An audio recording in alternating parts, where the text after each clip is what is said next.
तारदाळ येथे महाविकास आघाडीच्या प्रचाराचा उत्साहात शुभारंभ। तारदाळ तालुका हातकणंगले येथे महाविकास आघाडीच्या वतीने कोरोची जिल्हा परिषद पंचायत समिती निवडणुकीच्या प्रचाराचा शुभारंभ गुरुवारी सायंकाळी उत्साहात पार पडला।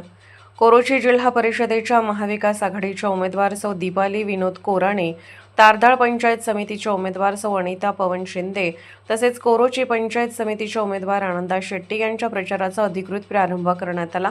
प्रचाराच्या शुभारंभी तारदाळचे ग्रामदैवत श्री शिरकाई देवीला श्रीफळ अर्पण करून विजय प्राप्तीकडे साकडे घालण्यात आले। यानंतर महाविकास आघाडीचे नेते, पदाधिकारी व कार्यकर्त्यांच्या उपस्थितीत प्रचार फेरी व गावभेट दौऱ्यास सुरुवात करण्यात आली।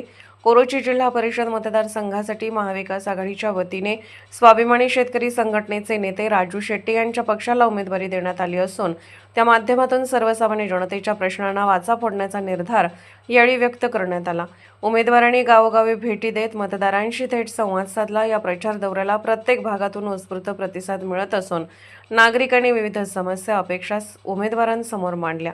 या प्रसंगी राष्ट्रवादी काँग्रेसचे मदन कारंडे, काँग्रेसचे शशांक बावस्कर, शिवसेना उभाटाचे संजय चौगले, राष्ट्रवादी काँग्रेस अल्पसंख्याक जिल्हाध्यक्ष यासिन मुजावर, माजी जिल्हा परिषद सदस्य देवानंद कांबळे, चंद्रकांत तांबवे, विश्वनाथ मांजरे, सुनील पाटील, सुधाकर कदम, प्रशांत भिवरे, गजानन पाटील, उदय कोळी, संजय तिवडे, बंटी शिंदे, विकास खोत, गौरव जाधव, मनसेच्या माजी जिल्हाध्यक्षा सिंधुताई शिंदे यांच्यासह अलका नागटिळक, स्वाती जाधव, सारिका तेलवे, दीपाली कुंभार, नसिया मुजावर, सुप्रीता कुडिंचे, आरती कवडे, नीला माने तसेच महाविकास आघाडीच्या घटक पक्षांचे पदाधिकारी, कार्यकर्ते व समर्थक मोठ्या संख्येने उपस्थित होते।